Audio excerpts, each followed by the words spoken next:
Salut à tous, alors petite vidéo journalière de l'incendie de l'usine du Brisol, la colère de la maire de Petit-Quevilly. Donc Charlotte Goujon estime n'avoir pas été correctement informée par la préfecture pour faire face à l'incendie de Lubrizol, se confie à Ouest France. Il est 4h15 du matin le 26 septembre lorsqu'un coup de téléphone de la police nationale réveille la cadre d'astreinte de la ville de Petit-Quevilly. C'est là qu'est l'usine de Lubrizol qui brûle depuis 2h40.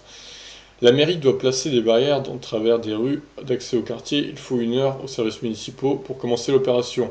On est au milieu de la nuit. Le cadre, lui, est devant Lubrizol à 4h45. Il informe le directeur général qui informe Charlotte Goujon, la maire, et le chef du service de sécurité. À 6h du matin, une cellule de crise est en place à la mairie. C'est là qu'on a appris la décision de zone de confinement de 500 mètres autour de Lubrizol. À 6h11, la ville utilise son système d'alerte par SMS auquel sont abonnés les habitants qui le souhaitent. Mais il y a eu des explosions bien plus tôt. Les habitants ont pris peur dès 5h15, 5h30 du matin. Certains ont mis leur famille dans leur voiture et sont partis en catastrophe. Ah oui, quand même. J'ai demandé au préfet pourquoi la sirène d'alerte n'a pas été déclenchée. J'ai eu du mal à avoir une réponse. S'ils ne l'ont pas fait plus tôt, c'est parce que la sirène impliquait le confinement, mais il y avait eu confinement. Et la sirène a retenti qu'à 7h30, on le rappelle, hein. À Petit-Quevilly, la mairie et le centre technique sont à proximité des rues bloquées. La maire demande donc à 6h15 aux agents municipaux de ne pas venir, puis multiplier les messages sur les réseaux sociaux. C'est nous qui avons dû solliciter la préfecture pour avoir des consignes sur l'ouverture des établissements scolaires. L'information est arrivée tard. Nous avons prévenu la population à 8h seulement, précise Charlotte Goujon. Les 2 lycées, les 2 collèges, les 15 primaires et maternelles et les 2 crèches de la ville resteront porte close. Il a sans cesse fallu qu'on aille à la pêche aux infos, regrette la mairie. Regarde la mère qui fait prévenir les 2 crèches privées et les occupants de l'aire des gens du voyage qui jouxtent la zone de confinement. Il y a eu du retard le matin au moment où l'incendie a commencé. Nous n'avions pas d'éléments rapides pour communiquer, poursuit la mère. Nous avons appris la levée du périmètre de confinement à 15h30 sur France Bleu. Il a fallu nous faire confirmer l'information auprès de la préfecture. Nous n'avons pu prévenir les habitants qu'à 16h30. C'est n'importe quoi l'organisation, franchement, c'est pas très sérieux quoi. Le vendredi, Charles Goujon part à la rencontre des habitants du quartier autour de Louis-Brizol. J'ai vu que les membres de la police nationale qui bloquaient les dernières rues interdites à la circulation portaient des masques. Mais on n'avait donné aucune consigne aux habitants à 50 mètres de là. Les gens ne comprenaient pas pourquoi la police avait des masques et pas eux. C'est vrai. Pendant les 2 jours de la crise, les gens ont vécu une situation de stress et d'angoisse. On n'a pas eu d'éléments de réponse à leur donner sur la non-toxicité aiguë par exemple. On a répondu comme on a pu. Mais c'est vers la mairie que les gens se tournent naturellement, vers la maire. Notre standard a sauté le jeudi matin. Charlotte Goujon poursuit. Je comprends la difficulté à mesurer le niveau d'information à donner pour ne pas créer la panique, mais il a manqué des éclaircissements. Je demande à être tenu directement informé régulièrement de manière détaillée. Ce samedi 28 septembre, 48 heures après le début de l'incendie, la situation devrait se calmer. Le dispositif pompier a été allégé, détaille la maire. Des analyses continuent à être faites. Il est possible que l'on subisse encore des odeurs de mercaptan. Des fûts ont surchauffé et ils ne pourront être enlevés qu'une fois refroidis. Reste à tirer les leçons d'une communication qui a manifestement laissé la première commune concernée dans le flou. Je demande officiellement aux autorités de l'État remise en place de la cellule médico-psychologique pour les habitants de Petit-Quevilly, confie ce samedi 28 septembre Charlotte Goujon, et que soit intégrée à l'enquête administrative en cours la question de la communication à destination des habitants riverains de l'usine et de la ville. Ouais, bah les gestions de crise, ça reste à revoir là, parce que clairement, les habitants, ils n'ont pas du tout été prévenus dans les temps. Limite, ils avaient les informations sur les sites de la presse avant de les avoir par les autorités compétentes. Donc c'est vraiment abusé. Là, pour le coup, c'est pas du tout sérieux ce genre de réaction quoi, de la part de l'État et des autorités en place. Bon, passons maintenant à l'actualité concernant cet incendie aujourd'hui sur lci.fr. J'étais sur Ouest France tout à l'heure.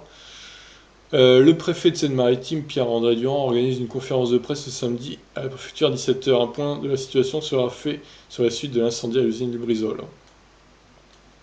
Donc ça, c'était à 11h17. 10h44, 3 personnes déposent plainte. Plusieurs particuliers ont décidé de déposer plainte après le terrible incendie survenu jeudi dernier à Lubrizol. J'ai été saisi par 3 personnes. Les plaintes vont être envoyées ce samedi au procureur de la République.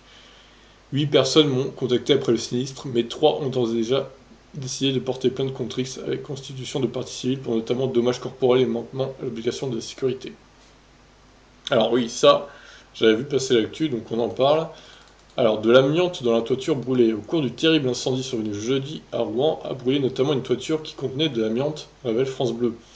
Selon des habitués de l'usine, 8000 m² de l'usine sont équipés d'un toit en fibrociment, matériau reconnu pour ses qualités isolantes, mais qui contient de l'amiante. C'est cette amiante qui a brûlé jeudi matin lors de l'incendie. Voilà, donc la fumée aussi contient de l'amiante. Très très rassurant. Comme de nombreux sites industriels, il y a de l'amiante, a réagi Pierre-André Durand, préfet de Seine-Maritime, au micro de ses confrères, de nos confrères. Dans l'air, il n'y a pas d'inquiétude à avoir, c'est tout à fait clair. Par contre, il y en a sur le site de l'usine et il va y avoir un travail de restauration très poussé à mener. Ah, mais il n'y a jamais d'inquiétude à avoir, hein, c'est ça qui est bizarre. Non, le truc vole dans l'air, mais il n'y a pas d'inquiétude à avoir. Enfin, à un moment, c'est quelque chose qu'on respire quand même, quoi. Je suis désolé, à un moment donné, il faut pas dire qu'il faut pas s'inquiéter. C'est mentir de dire ça, c'est masquer la vérité, quoi. Le patron de l'usine Lubrizol, Frédéric Henry, a exprimé ce samedi matin son étonnement quant aux circonstances problèmes de départ de feu sur son site jeudi dernier. Alors, le départ de feu près d'une clôture. Je ne peux pas savoir à ce jour exactement à quel endroit le feu a démarré, mais on peut penser quand même qu'il a démarré près d'une clôture qui nous sépare d'un voisin. Je suis très étonné de voir un incendie qui démarre comme ça en pleine nuit, à un endroit où il n'y a personne. Bah, c'est ça. Cela m'interroge énormément, je n'arrive pas à comprendre pourquoi ils ne font rien écarter, mais c'est très étonnant. On est bien d'accord, là, on ne sait toujours pas les conséquences, enfin les causes de cet incendie, et on aimerait bien savoir, quoi. Donc là, c'est les vidéos de TF1, on va éviter, parce que sinon je vais me faire striker la chaîne. J'ai pas envie. Donc évidemment, faux communiqué, fausses informations. La préfecture de Seine-Maritime met en garde la population au sujet de fausses informations qui circulent. Une légère fumée blanche Ah, les s'échappe vidéos! encore. Euh, les auteurs agissent en publiant de faux documents usurpant les logos de l'État. D'accord. Pétition sur change.org.